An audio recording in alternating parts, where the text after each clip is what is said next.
I'll introduce myself first. I'm Josh Gillingham. You've seen me before. I was here for, I did one for Old Norse for Modern Times, talking about creating a modern phrase book for Old Norse, the language of the Vikings, which piqued some interest because I know Vikings are always kind of a hot topic.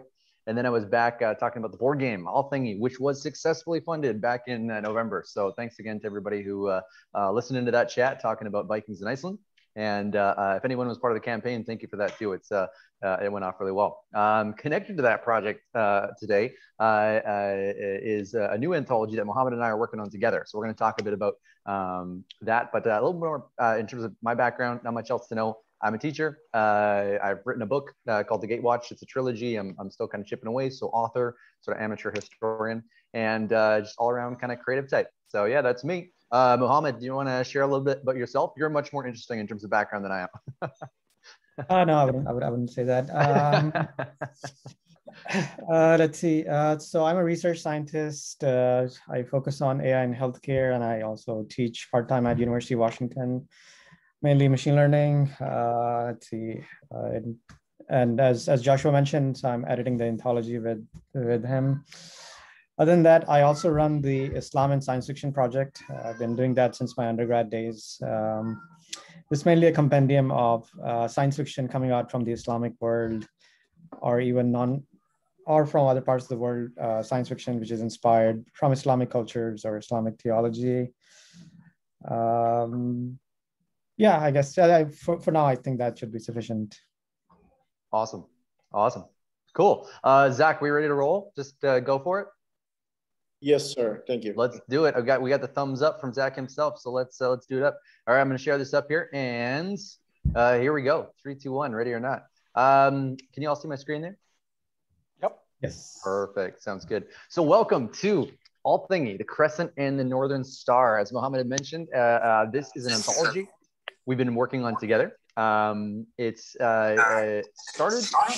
Somebody has their audio on. If you don't mind just muting yourself there. It's kind of feeding back to me. Great, thanks so much.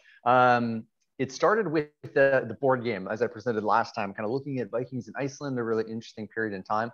And Outland, the publisher, said, let's do an anthology based on the characters. And we're kind of bouncing around some ideas, and we're like, we don't want to do just like another Viking anthology because there's lots of sort of Viking stuff out there. And Alana from Outland had heard about Muhammad's A Mosque Among the Stars, which, correct me if I'm wrong, Muhammad, that was the first anthology you had edited, correct?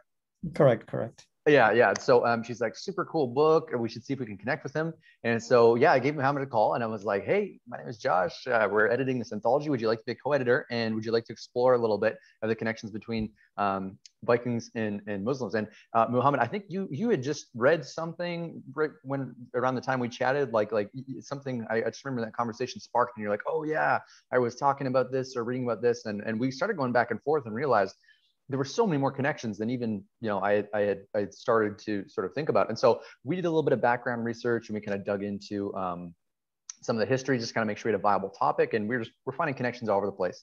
After that, we started inviting authors to write stories. And I'm really happy to say that as of May, we're launching. We've got 14 stories from incredible authors, both of Viking fiction and Islamic fiction, a really cool sort of intermingling and intersectional sort of narratives. It is fiction, but it's very historically based. And we've got authors from all over the world. We've got authors from North America here. We've got authors from Norway, from Australia, like literally all over the globe. So it's really cool to have that sort of global focus. Muhammad, anything else you want to say about the anthology before we get into the presentation? No, that I think that covers that. Cool. Sounds good. One other thing I'll mention is that we are kind of taking a look at connections all over the world. In fact, we're going to do a full tour of sort of Europe. We're going to do like Northeast, Southeast, Southwest, all the way through. And I myself have to confess, I am not an expert in all of these different areas. And I don't really want you walking away from this presentation today or kind of going into it, I should say, thinking that, Mohammed and I have all the answers about all the details of every situation. We are more, this is more just a opening the door for maybe some conversations in some areas that you might want to explore further. There might be a story or sort of a historical fact that catches your eye, and I'd encourage you to dig into it a little bit deeper. This hopefully will make you aware of some of the connections between specifically Muslims and Vikings that you weren't aware of.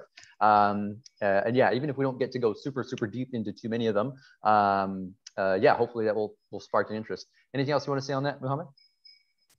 I think no, that's right on the mark. Cool. All right, so here we go. Vikings and Muslims.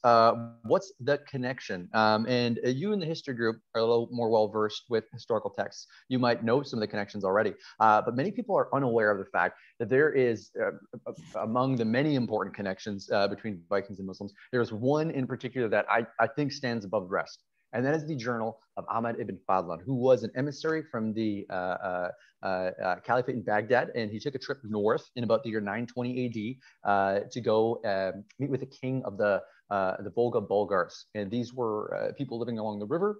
The Volga River, if you know, is in Russia and was connected. It was an important trading route to the north, to Scandinavia. And Ibn Fadlan actually records the only first-person account we have of Vikings, and specifically, more excitingly, the fire ship burial, where Vikings would be put on their ship, they'd be loaded with treasure, and as the ship is pushed out to sea, it's lit on fire, as sort of a funeral pyre. And so you can still find, Muhammad and I came across several, I think, Muhammad, you found the original Arabic text. We found a few of the translations, and the journal is quite fascinating. Anything else you want to say about, I know we'll touch on Ibn Fadlan later, but anything else you want to say on that, Muhammad?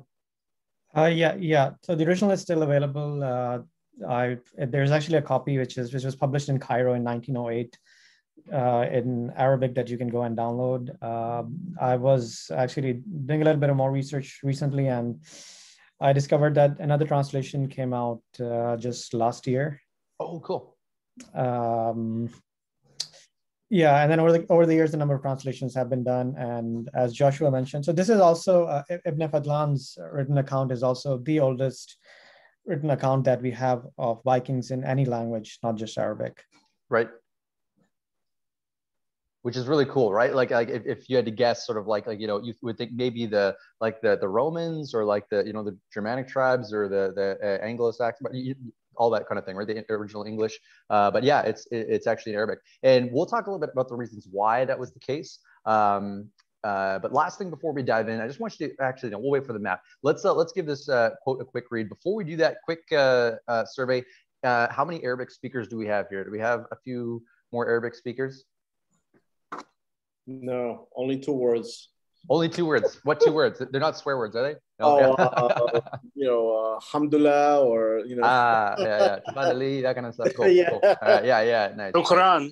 Yeah, there we go. I know that one. There we go. Yeah. Awesome. All right. So here we go. I encourage you to read this quote. This is the translation from James Montgomery, and this is literally being quoted. Obviously English translation, but this is quoted out of Ibn Fadlan's journal, and he is just like struck at these individuals that he sees on the river when he arrives, and he calls them Russia.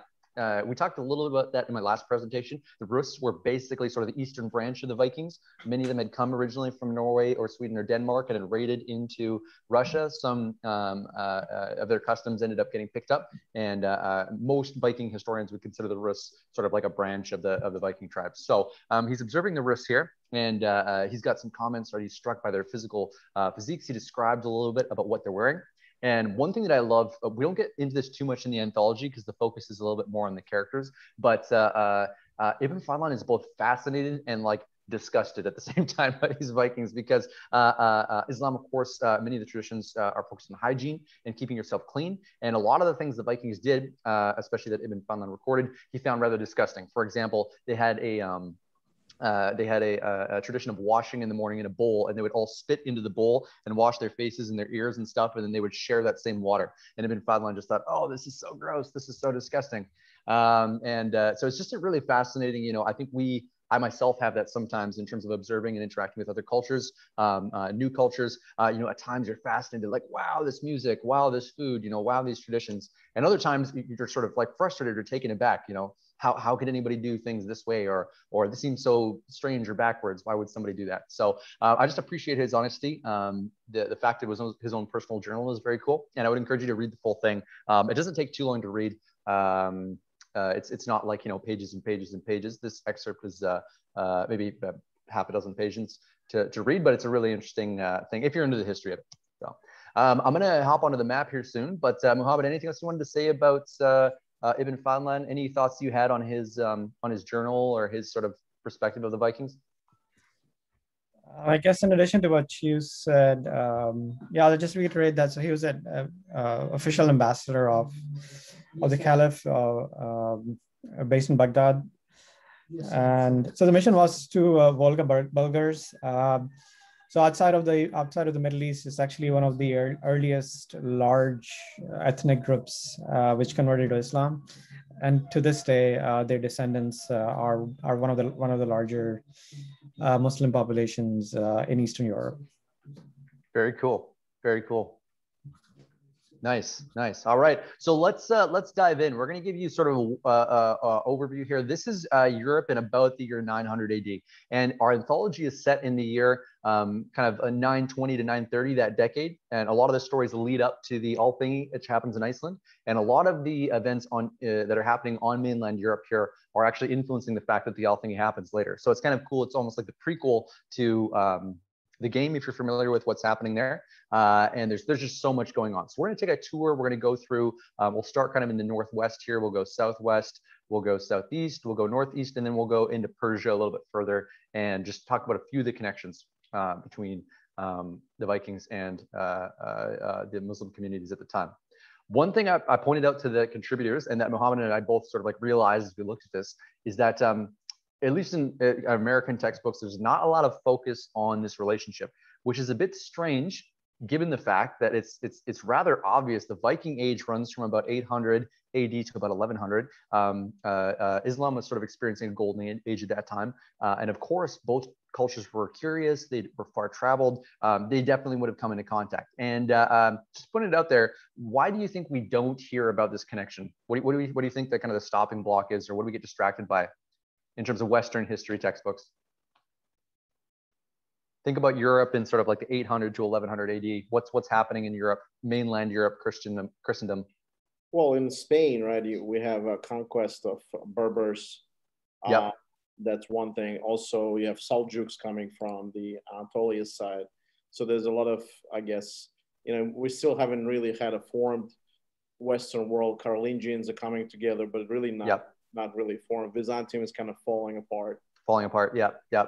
And the term for it is just like Zach was saying, that all that kind of stuff's happening. The term for it is the Dark Ages, right? In Western history textbooks, this whole period of time is called the Dark Ages. So for Western Christendom, for sure, it was the Dark Ages, but for the Vikings, it was the Golden Age. For Islam, it was the Golden Age, and seeing those connections has been really cool. One of the reasons I feel like we maybe don't see as much of the connection is because you look at this, like physically there's a buffer, right? You kind of got mainland Europe kind of right at the center, sort of Christendom is almost like a buffer between the Viking north and sort of the more concentrated Islamic communities along the Mediterranean. And so because of that buffer and because of our bias in North America towards Western history, I think that's one of the reasons this has been overlooked. So hopefully, thanks to this anthology and other sorts of efforts, that is no longer the case, but it's been fun for us to sort of explore and discover new connections. So Mohammed, anything you want to say in relation to that?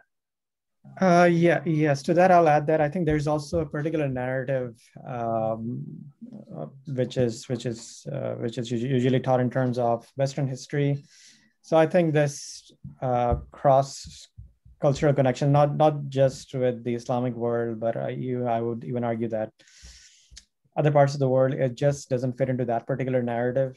I would say that's one of the reasons why things like these get overlooked. Totally.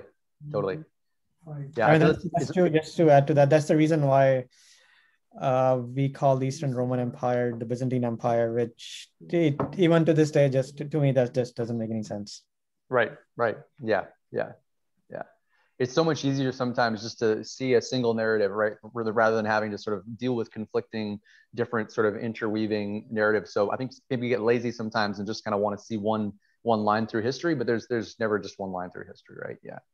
So great. Okay, well, let's dive into it. We'll try to stop every once in a while for questions or comments, and yeah, let's get into things. So first things first, here we go. So England and France, and I know we've got Ralph there as our Norman expert, so he can maybe chime in on a few things here too. But the first thing I wanted to bring up, which is not directly connected in terms of Vikings and Islam, but is very influential, is the unification of Norway, thanks to Harold Finehair. Now, if you were in that presentation with me and Stephen, we did a whole entire presentation on that sort of process. I just want to mention here that this was a big reason for sort of a Viking diaspora. A lot of the Vikings that went to Iceland, a lot of the Vikings that ended up immigrating into what we know as Scotland, England, and Ireland today, even northern France, which we'll talk about in a second, were as a result of Harold Finehair consolidating power and pushing a lot of the sort of the old families out.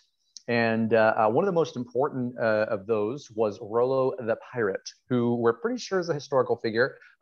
He led a group of Vikings out of Norway following Harold's unification, and he landed in France. And in fact, after setting siege to the city where the king was, he actually ends up getting sort of a gifted parcel of land. And of course, that land ends up becoming Normandy. And so a lot of the settlers originally there were of Scandinavian descent. A lot of the cultures ended up becoming sort of diffused in sort of French culture. And so they began to speak French, like the language over time was kind of leaning more towards the French side. But the original initial founding was Rollo the Pirate, that was connected to the unification of Norway. One thing I was going to say about that was we're going to come back to that several times. So please remember, Rollo the Pirate, founder of Normandy, King Harold Finehair had pushed him out, and he's had sort of established a Viking presence on mainland Europe, specifically in France. So is he the same Rollo as in the series Vikings, kind of? You know what? They try to tie him in. The timeline is all wrong on Vikings, but they're referencing him when they go to France, and he's given sort of like a dukedom and stuff like that. They're referencing him, but yeah, the timeline is very off, and he was not Ragnar Lothbrok's brother. We'll get to Ragnar Lothbrok when we talk about Spain, but yeah. So they're referencing him. It's kind of a nod to him, but no, there was a totally separate history there with Rollo. Yeah. Mohammed, you came across this the other day, and we were still continually discovering connections, but I thought this was really cool. Fraxton Nedham was a colony that in some historical texts is sort of listed as this colony in France, or this outpost in France that was manned by sort of pirates of the Mediterranean, followers of Islam. And more recent inspection is saying maybe they weren't pirates, maybe they were actually kind of what they would call like frontier warriors. And so sort of maybe trying to establish themselves. I'm going to pass this off to Mohammed. Mohammed, do you want to tell us a little bit about this community and sort of some of the new things that are emerging around studies on this group? Yes. So this is actually a very neglected and yet very fascinating part of history of that era. So approximately for 170 years or so in what is now Provence in France, there was an Islamic frontier state, which independent of the Caliphate, independent of Islamic Spain. So mainly people who had initially settled from Islamic Spain, but then after that, think about like a pirate / renegade state where renegades from all over the Islamic world, they would just go and just end up there independent from central authority. Initially, they would just go and raid towns and monasteries, but over the course of time, they became more settled. And this went on for 170 years, and it's just really fascinating. So this was that analog would be think about like the early Ottoman era, where a lot of these independent states in Anatolia. So that would be a similar, not exactly the same, but a similar analog. But at the same time, to think about Anatolia plus the Barbary Straits of North Africa 700 years later. So an amalgam of that.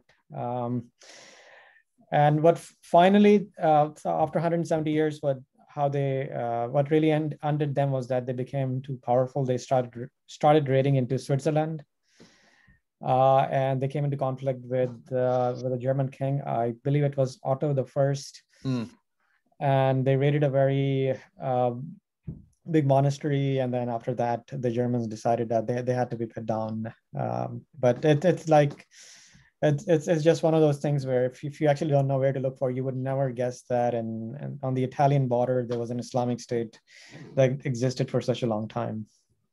That's so wild. That's so cool. So cool. Yeah, yeah. Thanks, Muhammad. I think we're going to continue on our tour, but there's just a few little tidbits. Once again, we're not going to go super deep into any of these, but just wanted to kind of give you an overview. And if any of these catch your fancy, I really encourage you look it up. There's lots of stuff, and maybe these are kind of the threads you can start to pull to unravel some mysteries. So we mentioned Rollo in the History Channel series Vikings. The main character in the first few seasons is Ragnar Lothbrok, who was probably a real individual. There's some speculation as to whether he was, somewhat mythic, almost like an Arthurian legend kind of type figure. But nevertheless, we have the saga of Ragnar Lothbrok, which tells of his sort of his success in raids, particularly into England after his death. In England at the hands of King Aella, thrown into a pit of snakes. His sons go and seek to avenge him, and they just wreak havoc on the British Isles. So you may know some of them, like there's Bjorn Ironside, there's Sigurd Snake in the Eye, there's Ivor the Boneless. He's got some very famous and colorful sons, which are also featured in the books. But there's a part of the saga, and this is actually recorded in not only the Norse sagas, but also in some of the Irish texts at the time, because monks in Ireland were writing a fair bit of this down, of a raid that the sons of Ragnar Lothbrok did along the coast of France, all the way into Morocco in northern Africa. And there are some accounts, we're not sure how many of these are correct, but there's some accounts that Sigurd Snake in the Eye, who was one of Ragnar Lothbrok's sons, challenged one of the princes in Morocco, one of the tribes there, to a duel, and there was a sort of Hollywood-style showdown between both of them. And fascinatingly, according to the sagas, and there's some evidence and archaeological evidence in Ireland to back this up, is that a group of African men came back with the Vikings to Dublin, particularly, and this is in like the late 800s, and formed a community in Dublin in the late 800s of African men, which is once again, a lot of people looking at history would say, oh, there wasn't contact between Ireland and Africa until much later. But this is super early on, and thanks in part due to the Vikings thirst for adventure, their lust for treasure and to go raiding in far and distant places. And so that's a nice connection, not only to the Vikings history community, but now we're really kind of getting into the nitty gritty of the Viking and Islamic connection. That being said, the next time the Vikings went to raid the Spanish coast, the Caliph was, saw the devastation that was wreaked on the towns there. They built fortifications, and in fact, the Caliphate there was almost completely successful. I don't think there was any other serious raid happening on the coast following that first one after they built the defenses, whereas Western Christendom continued to suffer under Viking raids for decades, if not hundreds of years after that. So it was kind of that once bitten, twice shy sort of thing. They kind of came through once and wreaked a bunch of havoc, and then after that, they were sort of much wiser to their to what the Vikings were really up to. I don't know if you want to say anything about that, Muhammad, if you have anything to add there, and then maybe you could take on Abd al-Rahman III too. So this was also approximately the time considered to be the golden age of, like not just the golden age, but like right in the middle of the golden age of Islamic Spain.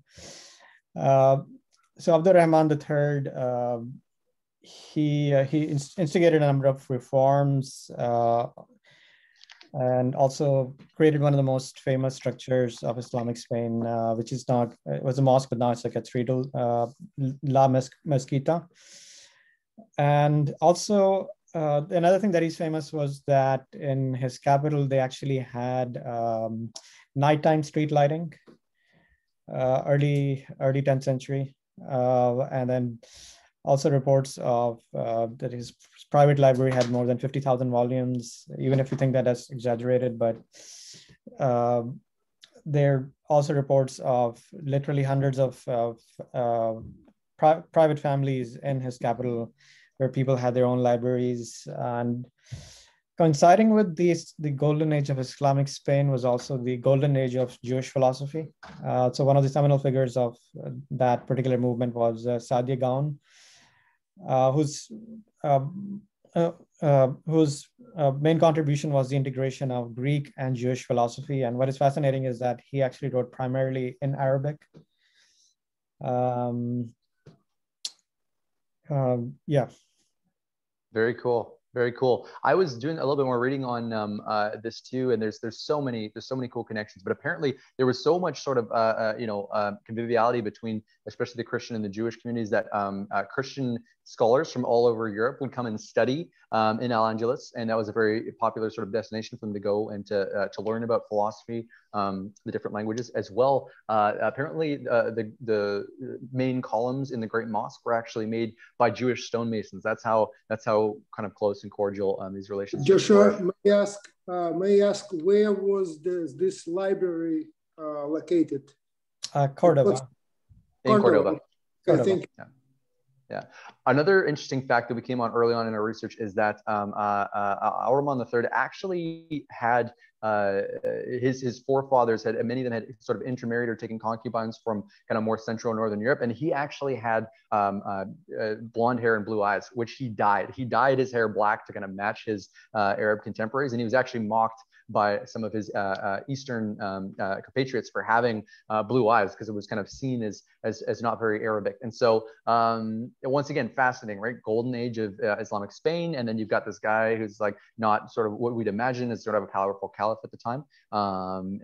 Things are much more interconnected and complicated than I think people often want to make it out to be. So I was going to make one book recommendation, but before we do that, anything else you want to say, Mohammed, about Al Angelus or Cordoba? Or this is a big topic, but I guess not at this particular point in time, but less than a century after that, the caliphate in Spain, it fragmented into smaller states.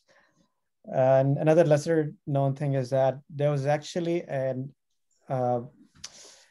small Islamic state in Spain, which was ruled by Basque nobility. Interesting. Yeah. Could I ask a question? Yes. The Vikings that were raiding down the coast of Spain, were they coming directly from Scandinavia, or were they setting off from Normandy or England or some other intermediate spot? One of the things to keep in mind with the Vikings is there was never like an organized, it was just, raiders kind of going. So I'm sure there were all sorts of parties going down, but in the saga, if it's actually following sort of the turmoil caused in the British Isles, that the sons of Ragnar Lothbrok go and raid Spain. It's actually news of their father's death that, according to the saga, gets them to come back from North Africa and sort of attend to his kind of funeral rites and avenge his death against King Aela. So yeah, according to the saga, it was right after their invasion of the British Isles, but I'm sure there was groups probably trying their hand at raiding over quite a wide span of time. Cool.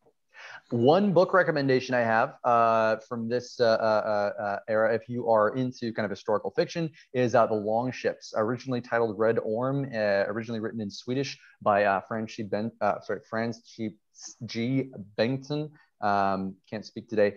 Great read, a pretty lighthearted, but he does spend a fair bit of time in Al Angelus. He's trying to raid the coast actually with his Viking compatriots. He gets captured and he ends up being sort of a slave in the caliph's army, and starts to learn about Islam, and actually saves the caliph's life at one point in time. And then at one point he eventually escapes and his kind of adventure continues. But there's a really cool section in that historical fiction book where he's spending time there, and yeah, just sort of like in the middle of that culture. So yeah.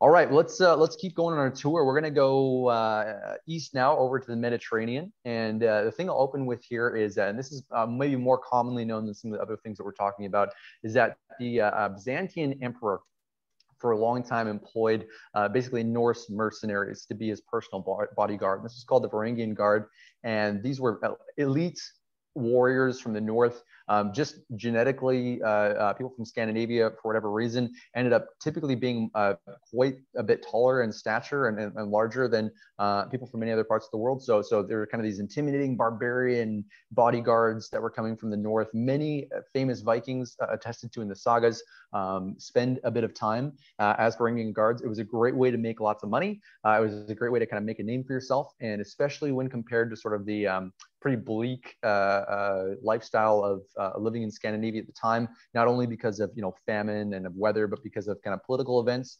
specifically Harold Finehair's sort of expulsion of many Norwegians as he united Norway. This became a really good option. So many Vikings went down to Byzantium to join the royal bodyguard or to fight. And in that, they would have had all sorts of interactions, especially the conflicts between some of the caliphates and Byzantium. In fact, some of the stories in our anthology deal with these different factions kind of playing political chess with each other, trying to outmaneuver each other, and it's an interesting time. So there's our first connection, is the Varangian Guard. And King Harold was there, right, as a guard? Yes, Harold Hardrider, or Harold Hardrada, who Hardrada, yeah, that's right. Yeah, that's the one. And we'll get back to that connection here right at the end here. But yeah, you're right. He was a famous one. And in fact, he was kind of there as things were falling apart. He actually goes to prison for a while. He's famous for a while. He goes to prison. He gets super rich. And some people even say he may have been the one who blinded the emperor, like with his own sword, before he left back for Norway to go reclaim the Norwegian throne. So, but it's all connected in there. And he had many campaigns that he sort of did throughout the region. So he'd be very familiar with this Mediterranean sea area. He would have probably fought battles against some of the different caliphates, and who knows what other interactions he may have had. But a cool connection between the kind of north-south. So, do you want to talk a little bit about the conquest of Byzantine Sicily, Mohammed? Yes. So this was also approximately the time when out in the sea, there was a struggle going on between northern African Islamic states and the Eastern Roman Empire. So this resulted in fights over Sicily. And another really interesting thing that happened was that Cyprus became its own emirate.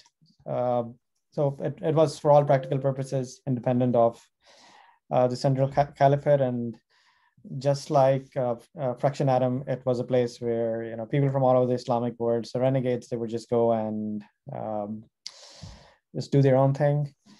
The conquest of Sicily was actually a relatively slow affair. So it was not that there was an invasion from North Africa and they conquered Spain. It was gradual, town by town. It took like almost 50 years to conquer Sicily. And interestingly, it was actually the Normans which kicked the North Africans out of Sicily 150 years later. And although actually not 150, 250 years later. Another really interesting thing not related to this particular timeline is that the greatest book of geography in medieval Islam was actually sponsored by a Norman king. I mean, not the Normans of England, but the Normans of Sicily. It's called, in Arabic, it's called Kitab al-Rijal, which in English would be the Book of Roger. So that's another interesting thing that most people don't know, that the greatest book of Arabic geography was actually sponsored by a Christian Norman king. Other than that, few other things were very interesting things which were going on in this era. So this is the I would say the beginning of the second century of the golden age of Islam in terms of civilization. So we start seeing names of very well-known scientists and philosophers. So in the field of philosophy, one of the most influential early Muslim philosophers lived around approximately this time in Baghdad. Al-Farabi is known as the second teacher, the first teacher being Aristotle. So traditional Aristotle, even to this day, one can argue, has had a very high mark of respect in Islamic cultures. And as an interesting side note, Farabi also wrote a book called The City of Felicity, so which is supposed to give give an idea of how, so it's modeled after Plato's Republic. It's supposed to give an idea about how an ideal society would look like, run by philosophers, of course. It's because it's influenced by Plato. But here's a really interesting thing that most people, even in the Islamic world or in the West, don't know about, which is that Plato's Republic, because of its direct influence on Farabi's work, as a political project, has only been realized once in history. And that does before I give the answer, does anyone know when which country or historical era that is?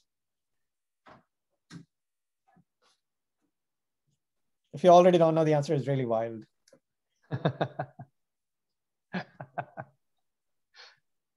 Okay. All right. Yeah, it's difficult to guess. Okay. So Al-Farabi's work was influential in the Islamic world, political thought throughout the medieval era. And more recently in modern era, it was adopted by a relatively obscure cleric in Iran known as Ayatollah Khomeini. Ah, him. Mm-hmm. Yeah. And so we can, so because of this, so without making any positive or negative judgment on Islamic Republic of Iran, one can actually argue that Plato's Republic became a model for the modern Islamic Republic of Iran, because traditionally in Shia Islam, government ruled by scholars, it was just didn't make any sense. So it's like a interesting side note. Another really fascinating figure on that era was Al-Razi. He came from a Muslim background, but he was actually not Muslim because he was considered to be one of the great skeptics of Islamic world. So he wrote a number of polemical works against religion in general, but at the same time, he was also considered to be the greatest medieval physicians. So he wrote Refutations of Galen, considered to be the father of pediatrics, experimental medicine, and so on and so forth. It's a lot of really interesting thing going on in what is now modern day Iraq. Very cool. So many connections. So many connections. Can you go over Roger again? Because I remember that from high school in England. All right, so Roger lived, I think, approximately 250 years, or maybe it's around 300 years after after the era where this story is set. So Roger was responsible for conquering Islamic Sicily. But one difference between the conquest of Spain and conquest of Sicily, because both of these regions were ruled by Muslims for a few centuries, was that after the conquest of Spain, Muslims and Jews were immediately expelled from the realms, but in Sicily for 150 years under the Normans, Muslims and Jews actually flourished. The Norman architecture after that was a combination of Arabic, Byzantine, and Latin architecture. Even the edicts which were issued by Normans were almost 100 years after the end of Islamic rule. They were in Arabic. The Christian sources, many of the Christian sources actually accused Roger of being, the exact term was the Christian Sultan. Because if I were to use relatively crude language, he was very buddy with the Muslims, according to them, even though he had ended their rule. And to this day, I would say, just like Richard the Lionheart, he's one of the few figures from medieval Western Europe who is seen in a positive light in the Islamic world. Thank you for that. Such a cool connection. And yeah, and the fact that, Rollo the Pirates, the Normans, that connection is wild. And to bring that full circle, we'll come back now to Harold Hardrada, who's his story is fascinating. He starts as a young man in Norway. He flees political persecution. He ends up in the courts of a prince of Russia. And there's a saga of him as a young man. They're kind of the two armies are facing off, sort of a David and Goliath situation. The other army puts forth this massive, towering beast of a man. They're kind of like, let's settle this one man to one man, and the victor kind of takes all. And nobody in the Russian prince's court wanted to take on the giant. And Harald Hardrada, this kind of upstart teenager, says, "I'll go fight him," and ends up winning this battle against this giant. And his fame kind of follows him. He marries one of the Russian princesses. He becomes a Varangian Guard, rises kind of to the top. He's the captain of the Varangian Guards, becomes very powerful and influential. So powerful and influential that the aristocracy actually becomes suspicious of him. He's jailed for a certain period of time, and then is also part of an insurrection, one of the many that sort of led to the fall of Byzantium. He returns to Norway, claims the Norwegian throne. He is a very skillful man, very charismatic, just fearless in battle, an extreme, brilliant tactician. He was known particularly for a banner that he had. It was a black banner called Land Waster, and he would raise it before his battles, and his enemies would just flee before him. Land Waster had this reputation of just like, if it was kind of raised against you, you were done. And he actually brings Land Waster with him to the British Isles when he sets out to conquer. And playing the historical odds, Harald Hardrada, he had the forces, he had the know-how, he was driven. He really should have been the king of England by the end of the summer of 1066. And yet, if you know anything about English history, 1066 is a big year. The Harold who is currently on the throne, Harold Godwinson, ends up defeating Harald Hardrada in a very sort of surprise turn of events. And who steps onto the scene after Harold Godwinson defeats Harald Hardrada? I know Ralph's got this one. William the Conqueror. William the Conqueror, that's right, invades from Normandy. He's a direct descendant of Rollo the Pirate. So William the Conqueror ends up defeating Harold Godwinson, and the English throne comes under the control of the Normans. So you wouldn't think that, the British, the struggle for the British throne that early on in history would have been influenced by events in the Middle East. But yes, one of the major players, one of the three major players in that battle, had a lot of experience and a lot of connections to Byzantium and this part of the world. So pretty cool.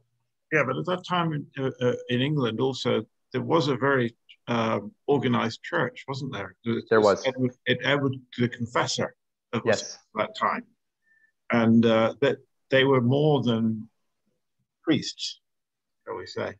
Yeah, I'm hesitant to wade into English history, as I don't know a ton about, but yes, the church was powerful, I think, at the time. And did they have the backing? Did Godwinson have the backing of the church? I assume he would have if he was king at the time, but or maybe it was William. I'm not sure, but yeah. Josh, I have a question, and this may not be related to this topic, but I know that Rus Vikings, particularly using Volga, was involved in a lot of the slave trading with Baghdad. I don't know. Yes. Sorry, it was just an interesting aspect. Yes, definitely. Yeah. And slave trading is often overlooked in terms of Viking activity. In the Hollywood version of it's all, raiding and pillaging and just buckets of gold. But the Vikings were very involved in slave trading, both on the eastern side, on the western side. Many Irish slaves, many slaves from mainland Europe were sold and moved. And in fact, Ibn Fadlan's journal, we'll get to Ibn Fadlan again in a second here. One of his accounts describes the Vikings at the market selling their slaves and sort of how they would sell their slaves. And so even then, in that first eyewitness account, we've got evidence of them being very active in the slave trade, which was very lucrative for them. They were good at it, and it kind of continues to be, a major sort of economic force, both in the ancient world all the way up till, well, you can maybe argue today there's still forms of that going on. But yes, very active in the slave trade for sure. Yeah, the Volga route would take them to Khazars, right? To the Khazars Khanate. They're probably also involved. Yeah. And it's interesting that they decided to be neutral and choose the Judaism, but they were between two powerful religions, Christianity and Islam. They were right in between. Yeah, but I'm sure they were also involved.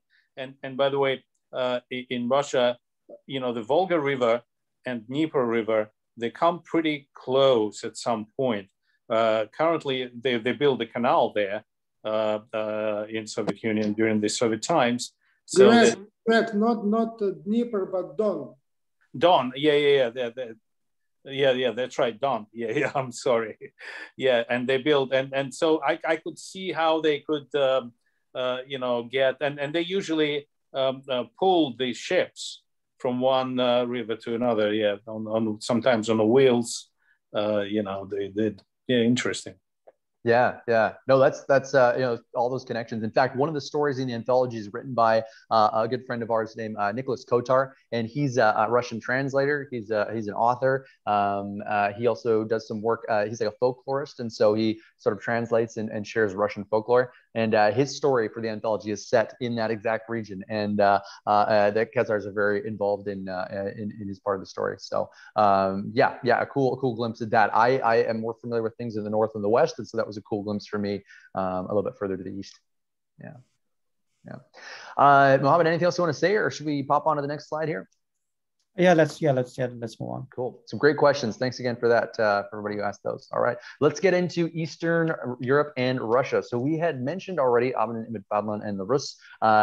This, of course, isn't like a single incident. The Abbasid Empire was very interested in exploring the world, in contacting cultures and powerful leaders, kind of outside about learning about things. And so he was definitely part of that effort. And in fact, it was quite commonplace for the emissaries that left from the Abbasid Empire to keep personal journals. And Ibn Fadlan is not the only emissary that we have the journal of. There are many others that describe in what we would consider to be relatively sort of objective detail these cultures that they were going to. A lot of the Christian accounts, as you know, tend to be very sort of flavored by their religious outview and outlook. A lot of emphasis put on sort of the spirituality of different cultures, often attributing sort of their beliefs or ideas to satanic forces, which sort of blurs the lens of history in terms of, it's not so much a description of what's happening, but sort of a condemnation. Whereas oftentimes these journal writings are a little bit more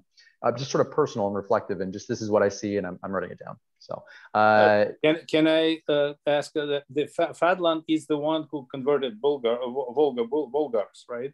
He was involved in the process. Muhammad, you can maybe comment on that. I don't think it was him specifically. I think it was some political. Yeah. No, it was not him. He was more of just an emissary. But he was exactly at that time when he was going there, right? And by the way, the old Bulgars were where you see the word Khazars there. That's where they used to be, and the Khazars destroyed them, and so part of them migrated to Volga, and the other part migrated to the current Bulgaria. Yeah, that's an interesting.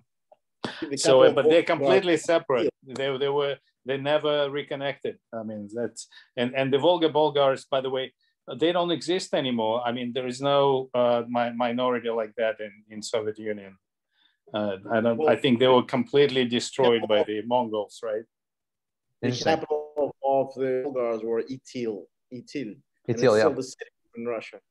No, Itil, that's the Khazars. That's the capital of Khazars. That's Astrakhan.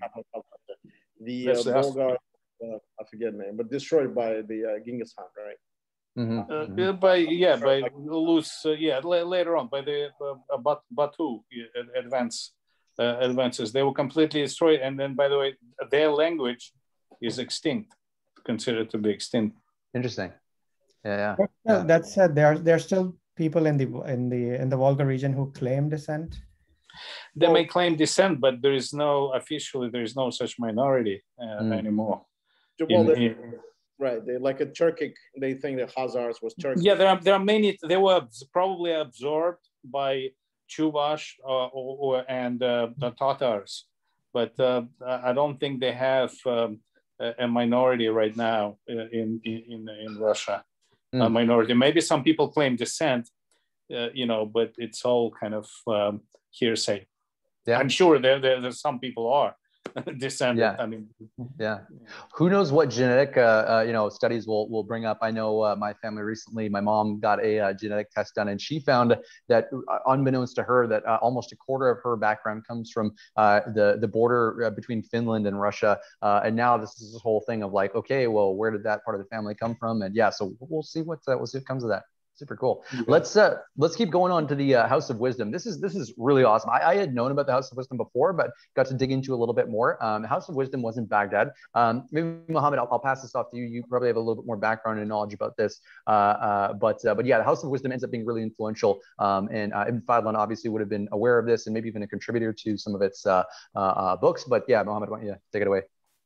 Yeah. So the House of Wisdom was a literal like a literal building, but also it's better to think of it more as an enterprise that existed for at least for a couple of centuries. So if you look at the early Islamic history, then from the death of Prophet Muhammad to around 750, that we can think of that time as time for expansion and conquest. And 750 was the time when there was a change in dynasty from the Umayyads to the Abbasids, and that's another fascinating subject in its own regard. And from 750 to 950 is the time where the focus was moved away from expansion to consolidation and expansion of the sciences and arts. So Abbasids was considered to be great patrons of philosophy and sciences. So it started with a translation movement, so translation of Greek texts into Arabic.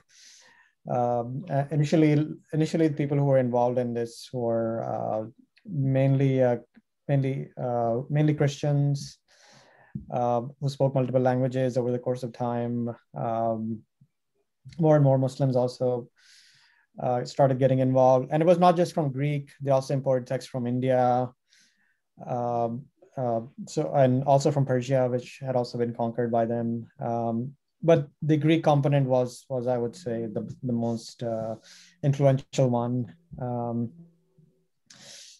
And so the translation movement eventually morphed into a scientific enterprise in its own right. So like medieval, especially the first, I would say 300-400 years of Islamic philosophy is basically Greco-Arabic philosophy. So very strong, influential, very strong Greek influences, and then after that it just morphed and it just went in a very different and interesting direction. So from the House of Wisdom we have that around the era in which the story is set, I would say this would be approximately third generation of people working in the House of Wisdom, second or third.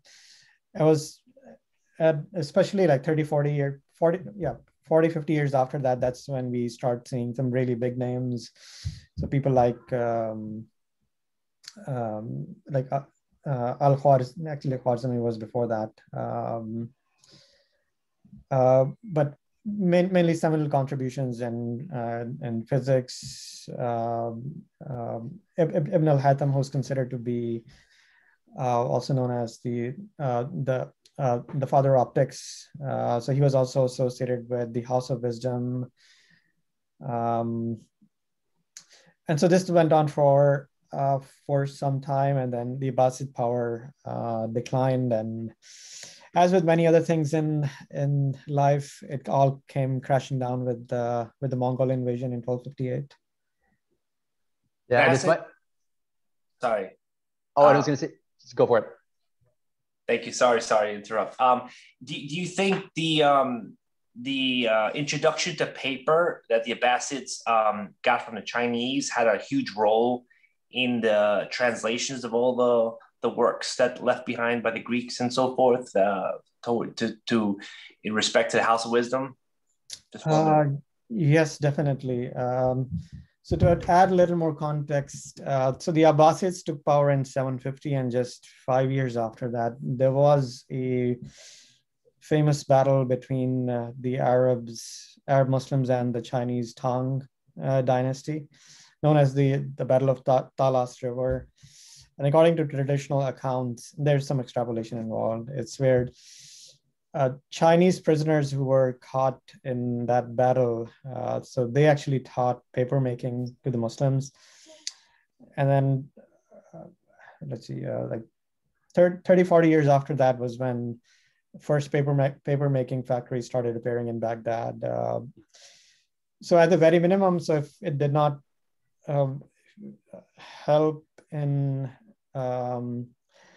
let's say, the translation movement, but it was definitely instrumental in dissemination of works throughout the Muslim world. So there was not just one, but two centers of learning.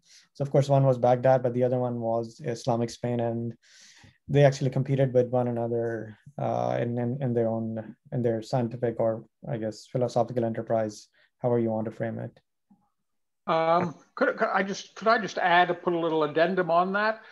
Yeah, the paper making came into the Middle East from the Battle of Talis River, 751 was it? And so it moved then to Baghdad, then to Cairo, then across North Africa, and it came into Europe either up through Sicily or up through Spain. But paper making and printing came into Europe via the Muslim world, from China to the Middle East, to the Muslim world, up into Europe. So Gutenberg did not invent printing or paper. That's an old Eurocentric story. Okay, thanks. Well said, Ralph. Well said. Yeah, no doubt, no doubt. Now, Muhammad, you can maybe confirm this for me. This may be apocryphal, but I read in several places that in the House of Wisdom, at the height of its sort of influence and power, when scholars contributed books, they were actually compensated in pure gold that was weighed the same as their book. So they would put your book on a scale, and they would put gold in the scale. Can you confirm or deny that at all? That may be apocryphal. So this would be, I think, a generation or two before the story is set. So. Especially there were a couple of caliphs, Abbasid caliphs, which really come to mind. So one was Harun Rashid and his brother Mamun Rashid. So they were really instrumental in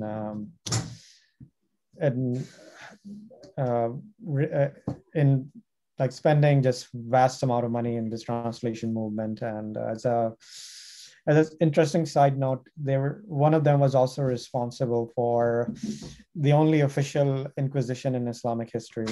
Interesting. Okay. Yeah. Very cool. Very cool. Awesome. Well, yeah, once again, so many things to dive into. So hopefully some of this sparks your interest, and you maybe go down some rabbit holes. One last thing I wanted to mention in this region, and then we'll wrap it up. If there's anything Muhammad wanted to say, is the Sundveda hoard is a really important archaeological find.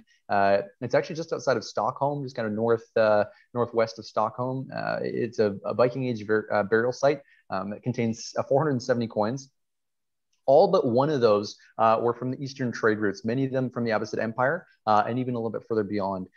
In terms of the grave finds, they believe that the majority of the coins were kind of interred at one particular time, but it may have been a site where people had sort of interred coins previously. So a lot of the coins that they're discovering, even though it's kind of dated to the Viking Age, may have even predated that. And so beyond just the Vikings, this exchange and this trade and this knowledge of different cultures in different parts of the world existed well before the Viking Age, and the Sundveda hoard is a good sort of a testament to that. So yeah, perfect. Mohammed, anything else you want to say on this before we pop onto our last tour stop here? Yeah, let's move on. Let's move on. Let's do it. Okay, cool. And last but not least here, we're going to pop a little bit even further east into the Middle East here. All right, so this is where things get really crazy. A lot of people don't know about this, but the only time in Islamic history where the holy city of Makkah was not just sacked, but all of the pilgrims at the annual pilgrimage of Hajj, they were killed. So in the holy sanctuary, which is supposed to be the most sacred site for Muslims. So there's this black stone considered sacred by Muslims, and according to traditional accounts, the stone actually came from heaven. So this was actually the Kaaba, right? Yes, the Kaaba. Yeah. So one of the Islamic sects, the Karamatiyans, they actually sacked the city, killed all of the pilgrims, razed a lot of buildings in the city, and they took the black stone. It was not returned until 951. And if you know anything about the Middle East, even to this day, I mean, this is like let's just say this is like far worse than sacking Rome and destroying St. Peter's Basilica. So that actually happened around this time. Another interesting thing about Karamatiyans was that, and this actually comes from their opponents, so this is not exaggeration. They also tried to create, with some success, which again, we are trying to use modern terms to describe a society that existed 1,000 years ago, but something like a communist state where property was distributed, and there was far more equality between people in general, and even between the genders. But they had certain very uncompromising attitudes towards their opponents. That's why they ultimately they did not succeed, and they were defeated eventually. But this is basically a lot of upheaval going on in the Middle East around the same time also. The other really interesting thing going on, which had long-term consequences, was that, so if you look, if just like we periodize European history, so Islamic history can also be divided into different periods. So the first 250 years or so, it was mainly Arab ascendancy. So this was also approximately the time when you can say a change of guard, if I were to use that term. The Arab power was declining, and the Persian culture was becoming ascendant. And for the next 800 years or so, one can argue that that most Islamic cultures east of Iraq, including, and not just that, but including the Ottoman Empire, they had more Persian influences as compared to Arabic influences. So this was the time when that change was going on, when although Persia had been conquered by Muslims, but majority of them did not convert to Islam for hundreds of years. And this was the time when local Islamic dynasties who claimed descent from pre-Islamic Persian heroes, for example, so they were coming into power, and instead of promoting Arabic culture, they were promoting Persian culture. And this is one of the reasons why, to this day, if you look at the early Islamic conquest, countries like Egypt, Iraq, Libya, Morocco, all of them speak Arabic, but Persians do not. So this was the time when this change was happening. And then lastly, another long-term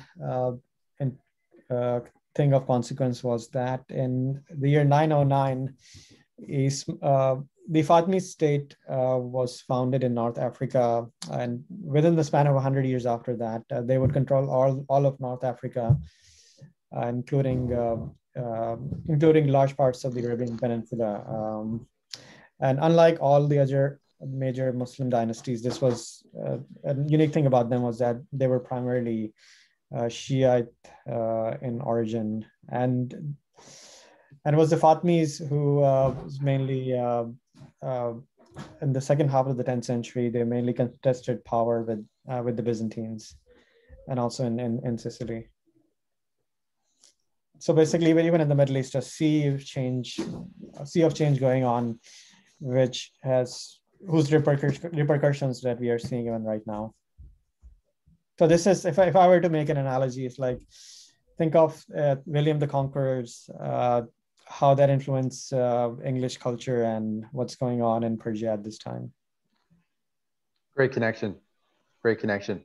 Yeah, and I'm really excited to say one of the authors actually set one of their stories in the scene of the Cormatians sacking Mecca, and so he kind of brings that whole event into sort of a first-person perspective, which is really cool. So yeah, great. Okay, so I think unless you want to add anything there, Mohammed, I think that concludes our tour of Europe in 900 AD and some of our selected highlighted connections. Is there anything else you wanted to add there, Mohammed? I mean, we can talk about the wider world, but then we can go on and on. Yeah. Well, let's open it for questions, and then I'm sure though we can talk about other things. Yeah. So let's open up to maybe some questions and comments. We'll do our best to answer them. Like we said, it's hard to know everything about all these different regions. We covered a lot of ground, but if you have specific questions, we could maybe dive into those. So who were these people? The start with the Q that sacked Mecca. Were they were they practicing Islam, or were this was not? They were not Islam practicing tribes or or society, so to speak. So they were definitely Muslims. So here's the problem with honestly reconstructing Karamatian. So as as is the case even with the medieval Christian historiography, it's like whenever people are talking about the opponent sects, not everything is going to be correct. There are going to be things which are exaggerated. So that's also true with Islamic sources. So not everything that people talk about the Karamatians from the primary sources, because not much which they actually wrote themselves have survived. So there's going to be exaggeration. That said, so they are, so the Karamatians are a subsect of a subsect of a subsect. So basically within Shiism, there are different groups based on how many imams they recognize. So one of them, so this basically, the Karamatians. Yes.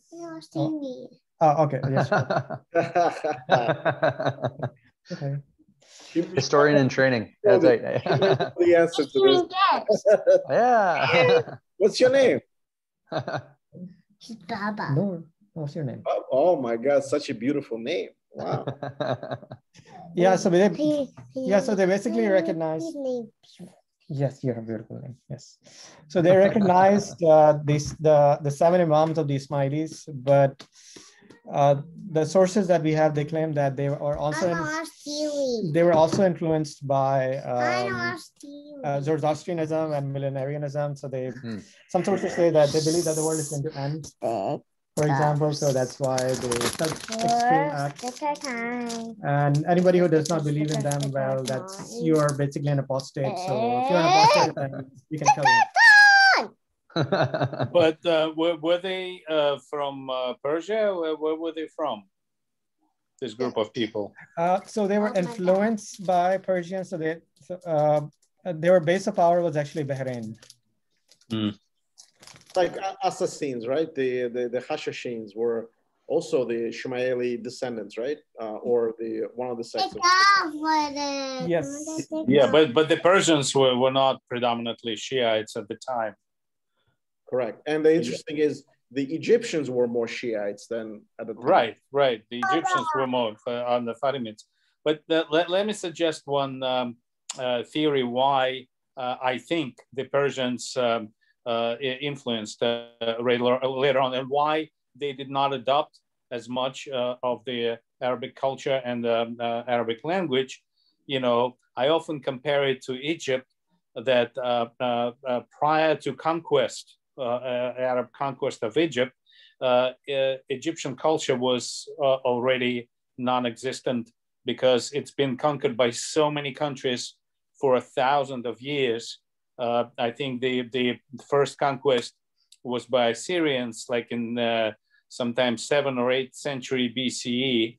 So we're talking about 1,500 years of not being independent. While Persia had a very coherent culture that maintained all up to the Arab conquest.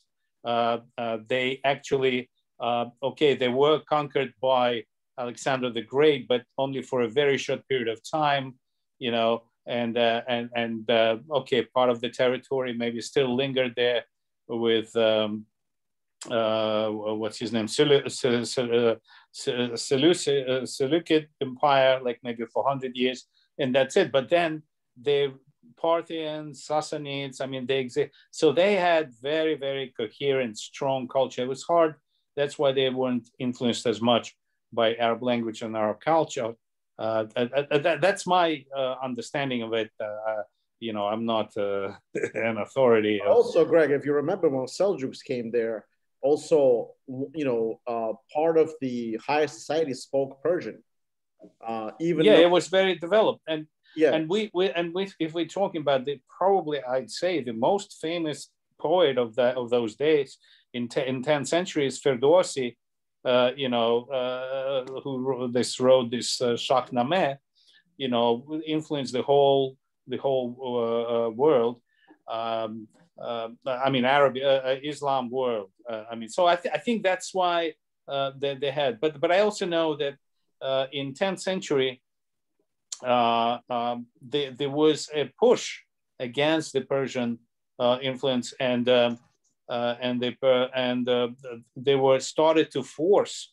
They started to not maybe force, maybe incentivize a lot, conversions, but certainly there was persecution started, because that's the time when some of them migrated to India. The Parsis migrated to India in 10th century. So there was definitely Islamic push. So those who didn't want to stay Zoroastrians, a lot of them migrated, and that's how the Parsi communities formed in India. Oh, so many cool connections. I know one of the stories also highlights how sort of Persian like Sufi mysticism influenced some of their views on Islam and sort of their interpretations of it. So there's so much to learn there. I unfortunately am gonna have to go in about 5 minutes, so I'm gonna maybe wrap it up if that's okay there, Zach. And I think Mohammed, if he's not with us already, is gonna join us here again. But first off, I wanted to thank Zach again for having us on. I love coming here and chatting history. This is a great group that you formed online. It's in some sense it's a lifesaver during COVID. Just having those outside connections. It's been a tough year. This project, even more than the previous two that I've come to present on, is really close to my heart. And part of the reason is, you're all passionate about history, right? You're into sort of digging into the asking hard questions and investigating. But unfortunately, a lot of the political narrative around these two groups, specifically the Muslim community and the Viking community, is extremely sort of blind to the historical reality of our connections to each other, and some really toxic things have come of that. I particularly feel for youth. I'm a teacher, so I work with youth all the time. And I feel in particular, both youth of Scandinavian heritage and Muslim youth as well have been targeted and taken advantage of by groups on kind of both sides of the table, who want to take these historical narratives, sort of twist them to kind of their own political ends. And I think projects like this anthology, like these conversations we're having now, are really important, not just for us, but just for people at large, particularly the youth, who just kind of need to see the fact that we're all connected historically, and our stories are intermingled, and what happens to one of us influences all of us. There's no such thing as sort of a pure culture that just kind of like sailed through the centuries without any influence of anybody else, right? It's we're all connected, and that's important, and we're still connected. We live together today. So that's really what we're trying to highlight with this anthology. I've had such a good time working on this with Mohammed. So many cool historical things I've learned. This has opened my eyes to so many different things and kind of broadened my horizon in terms of how I view history now. And this project is coming together on Kickstarter in May. And so we're launching it out. We got 14 stories by 14 amazing authors. And I'll maybe, if that's okay, Zach, I'll provide you with the link later on. And if you're interested in reading some more, taking a look at this sort of snapshot that we've given you here in a little bit more detail, a little bit more first person, I'd encourage you to check it out. Thank you so much. I appreciate it. And, Joshua, thank you very much. Great presentation. My pleasure. Very interesting. My pleasure. Yeah. Well, thank Mohammed for us as well, if you talk to him. Will do. Yeah, I'm sure he might even pop back. Oh, he's back here, Mohammed. Okay, thanks so much. Yeah, thanks for chatting with us there too. And Mohammed, did you want to say anything in regards to that too? Sure. Yeah. That was actually a great encapsulation of the project. And yeah, I'll just say that. Yeah, thanks for having us. I enjoyed the conversation, and I hope it was useful for everyone. Yes, definitely. Thank you, Mohammed. Yeah, and also Mohammed, very good. Or Joshua, if you guys want to present something else, whenever, on any topic on Islamic, history or stuff like that, like we're so much interested in that as well. And also Viking. We're always interested in Vikings. Cool. Sounds good. I got lots to say about Vikings. So awesome. Well, thanks, Zach, so much. Unfortunately, I got to step out here, but thank you. I'm going to share the slideshow with Zach. Zach, would you mind sharing that out with the group afterwards as well, too? And once the project is up in May, I'll let you guys know again, too. So thank you again so much. You guys will be back by then as well. So that this way But maybe somewhere. Hopefully we'll be back. Yeah, maybe. Yeah, that's right. Yeah, we'll come up with another product. That's awesome. Yeah, yeah. Thanks, Zach. Appreciate that. All right, have a great night. Thank you, everybody. Thank you, guys. Take care, everyone. Bye-bye. Bye. Bye. Thank you. All right. Don't forget tomorrow we have Dachi, Cindy's, and Saturday we meet again. Sorry. All right. Have a nice evening, everybody. Okay. Thanks a lot, Zach. Take care. Nice seeing everyone. Thank you. Take care. Bye.